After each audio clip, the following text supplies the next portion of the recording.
Vive le monde de la vérité. Il y a des gens qui n'aiment pas la vérité. Ils aiment le mensonge. Mais moi, le Tchè africain, j'aime la vérité. Parce que c'est dans la vérité qu'on saura beaucoup de choses. Dans la vérité. Voilà. C'est dans la vérité qu'on saura beaucoup de choses. Mais nous vivons dans un monde, les gens ne s'intéressent pas à la vérité. La vérité leur dérange. Parce que c'est des gens qui veulent absolument vivre que dans le mensonge. La vérité les dérange. Ils n'aiment pas entendre parler de la vérité. Et la vérité, elle est très importante. Mais ils n'aiment pas la vérité.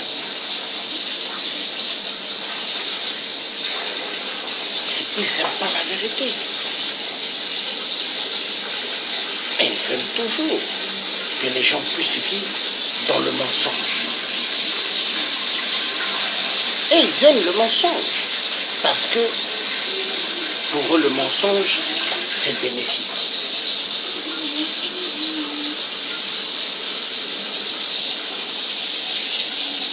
C'est bénéfique.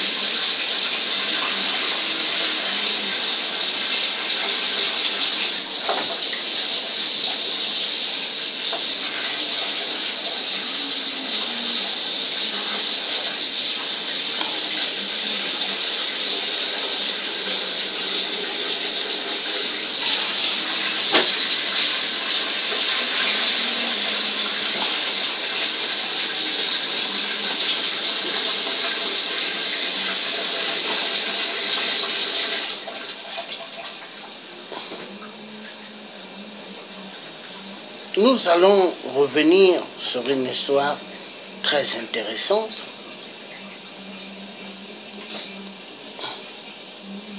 Et vraiment que j'aimerais que les gens puissent comprendre. Car on a besoin de comprendre. On a vraiment impérativement besoin de comprendre.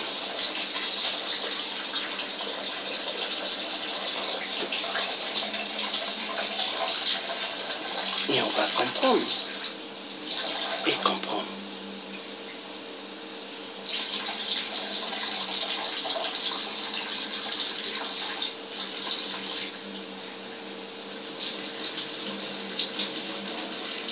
Oui.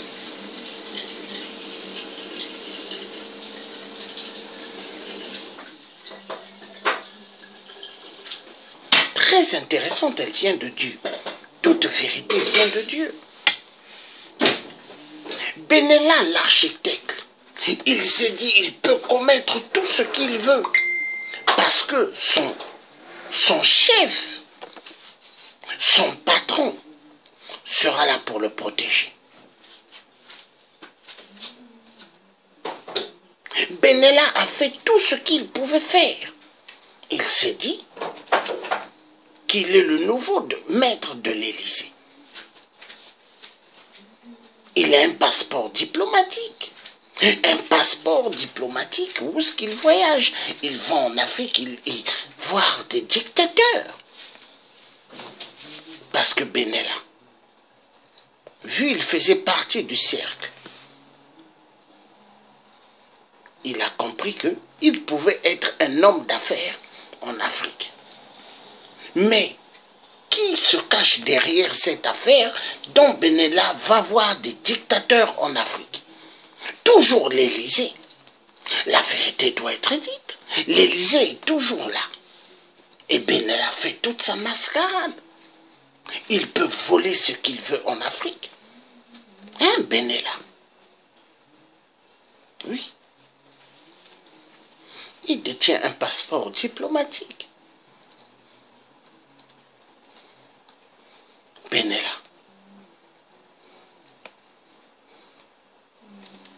La vérité doit être dite.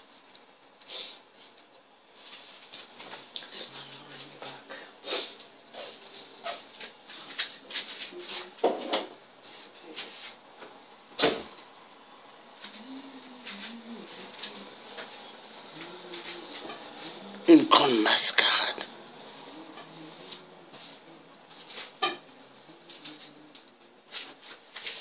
Nous allons écouter quelque chose.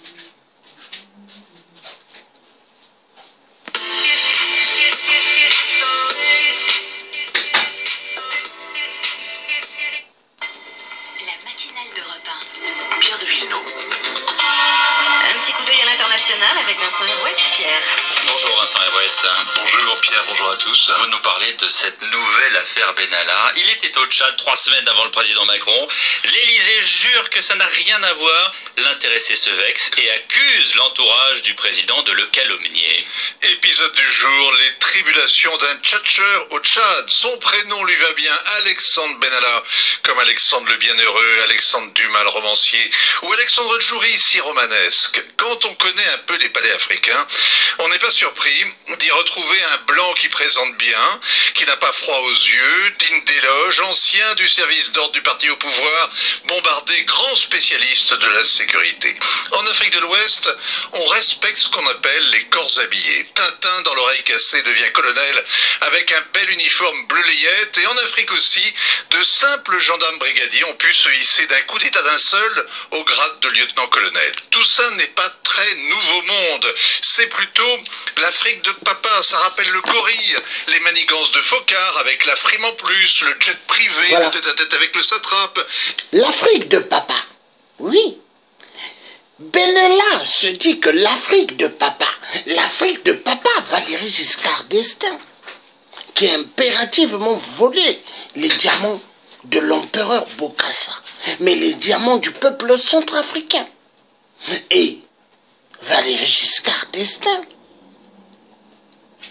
a eu à prendre la femme de Bokassa quand il allait chaque vendredi de week-end passer ses beaux week-ends en Centrafrique. Il prenait son téléphone. Il prenait le téléphone. Donnez-moi un instant. Et prenait le téléphone et appelait Bokassa. Est-ce que tu peux m'envoyer Catherine? Et Bokassa demandait à Catherine, va rejoindre mon père, Valéry Giscard d'Estaing. Car Bokassa considérait impérativement Général de Gaulle comme son père et Valéry Giscard d'Estaing comme son père aussi. Mais au fait, c'est la même mascarade, la France-Afrique. Donc dans la France-Afrique, les soi-disant présidents élus en France peuvent aller faire leur bordel en Afrique avec les femmes de soi-disant des présidents en Afrique, mais qui sont que des petits préfets de la France, petits préfets des restes des Occidentaux, grands voleurs des minéraux en Afrique. Ils volent les minéraux, ils violentent sexuellement les femmes, car la femme est devenue une arme de guerre en Afrique. On viole, on tue, on pille, on prend des enfants, on les met dans des mines de diamants, de cobalt et d'autres. Ça marche bien. L'Afrique devient le cinéma des génocides. L'Afrique devient la salle de théâtre des génocides. Mais est-ce que la dictature des pays occidentaux sont allés en Afrique comme ça? Non! Ils ont eu à voir l'Afrique grâce à la Bible. Grâce à la Bible. Ce livre qui est un livre de Dieu. Les églises, les mosquées et d'autres religions placées en Afrique sont la source de la destruction de l'Afrique. On a aliéné les peuples africains. On les a rendus plus malades, plus dingues. Ils n'ont plus de repères. Ils sont convaincus des systèmes néocolonialisme. Ils sont convaincus que la France est là pour leur bien-être. Ils sont convaincus du système néocolonialisme. Grandement faux. La France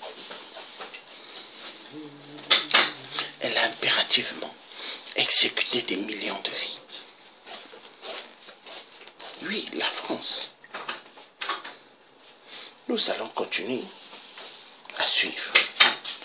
Et ce fric pour l'Afrique, le contrat à 250 millions qui va donner du travail à 3000 Tchadiens. Un rêve éveillé, un rêve de blanc. Ce que vous voulez nous dire, c'est que la France-Afrique est de retour. Alors il y a deux grandes différences entre les barbouzes d'hier et les réseaux actuels. L'argent. Jacques Foccart voulait préserver l'influence française, pas se remplir les poches. Secondo, les Africains tiennent désormais le manche. Le SDEC et la DGSE ont amené Hissène Habré et Idriss Déby au pouvoir. Paris jouait avec les Tchadiens comme on joue avec des cubes. Maintenant, c'est plutôt l'inverse. C'est d'ailleurs Djamena qui fournit les détails sur ce voyage d'Alexandre Benalla qui embarrasse l'Élysée. En fêtant le réveillon avec les militaires, Emmanuel Macron a joué son rôle de chef des armées. Le général Déby est notre meilleur allié au Sahel. Emmanuel Macron ferme les yeux sur les crimes qu'on lui prête. La guerre a sa morale. Les affairistes n'en ont aucune. Il faut être sans foi ni loi pour tenter de se placer auprès d'un fauve couvert de sang comme Déby. Il règne sur un peuple misérable dans un pays qui devrait être un émirat pétrolier. C'est justement ça qui fait rêver les affairistes. Et là est le vrai scandale, Benalla. Voilà. Benalla. Est-ce que les gens arrivent à comprendre l'artiste Benalla? Oui.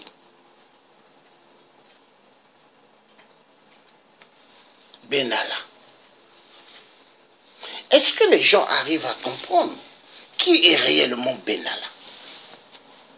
Emmanuel Macron, le roi Jupiter, avant qu'il aille à Djamena, Benalla est déjà parti. Et il a un passeport diplomatique. C'est magnifique, hein? Non, la politique française est une politique vraiment des troubadours. Une mafia bien organisée. Et voilà pourquoi l'affaire des disparus du beach n'a jamais rapporté des résultats. L'affaire des disparus du beach, dont 8% Sassou, mais qui aujourd'hui, au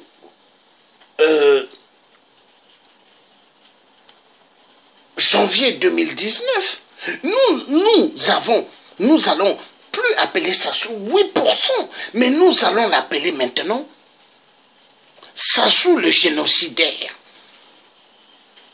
Car c'est un grand génocidaire. Il a tué immensement au Congo-Brazzaville. Disparu du beach. L'affaire du 12 mars. Hein? L'affaire plutôt du 4 mars 2012. Hein? L'affaire du 4 mars 2012. Nous avons l'affaire du DC-10 UTA. Mais Sassou Nguesso vient toujours. Et quand il vient en France, on lui met le tapis rouge. Il est bien reçu à l'Élysée. Sassou, la marionnette, le mouton de l'Élysée. Il a tué éperdument des générations et générations au Congo-Brazzaville. Pour les biens de la France. Cette France, immensement, a pas mal d'argent, pas mal, grâce à l'Afrique. Mais on tue, hein? Oh, c'est un petit problème. On peut éliminer immensement des vies. Il n'y a pas de problème. Ça n'intéresse personne. Oh, c'est une petite affaire. On peut liquider des Africains, c'est pas grave. On peut faire tout ce qu'on veut sur l'Afrique, c'est pas grave. Oui. Et ça marche bien. Selon le système en France. Hein? On peut éliminer des Africains, c'est pas grave.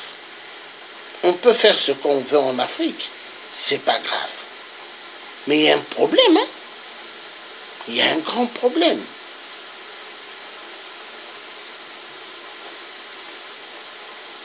Un grand problème. Nous avons vraiment un sérieux grand problème. Élection à double face. en RDC est égal jeu de cartes de la corruption. Mais qui est derrière cela?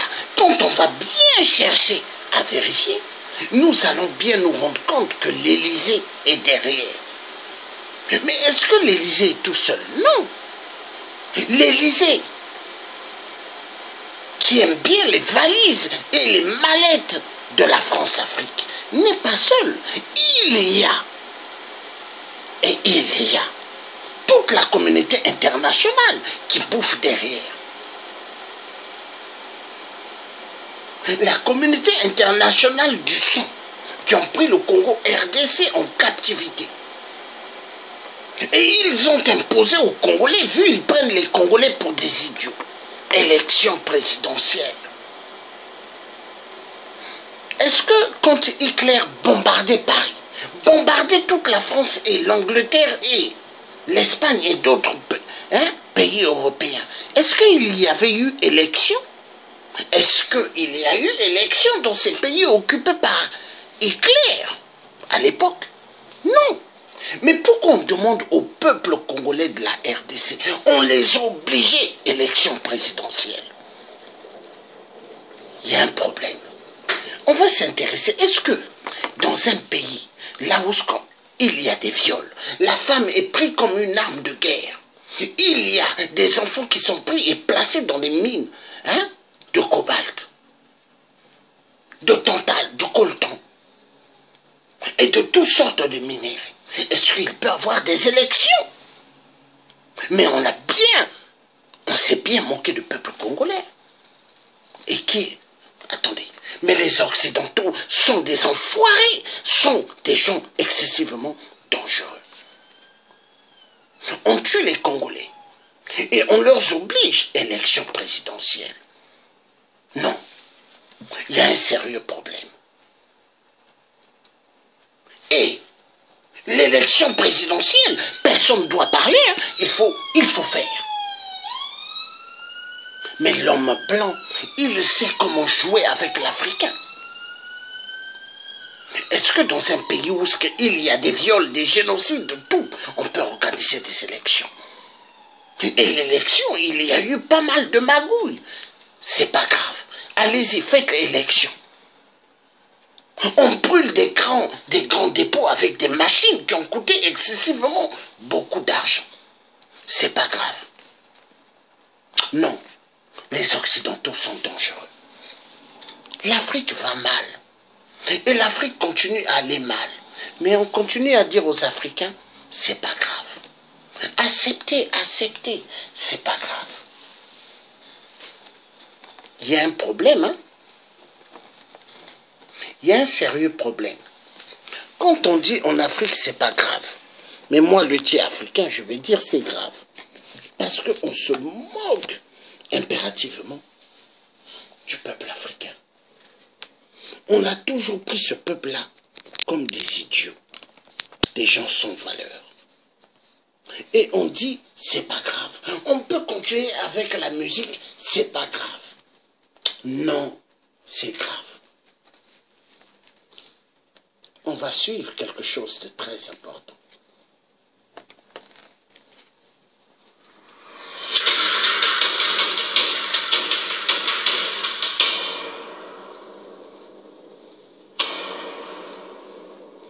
On tue, on viole, il y a tout en RDC.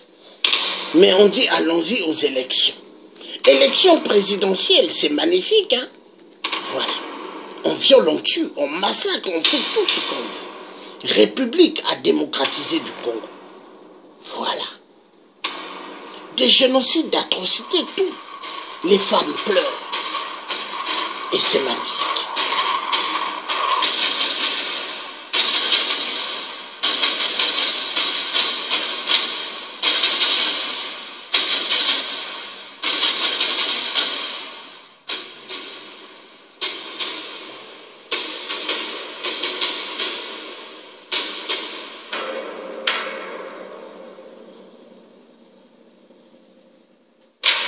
Les enfants, on les viole.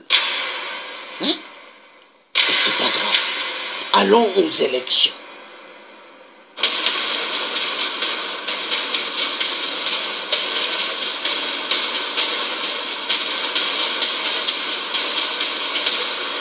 C'est pas grave, allons aux élections. Et ça se passe où? En RDC.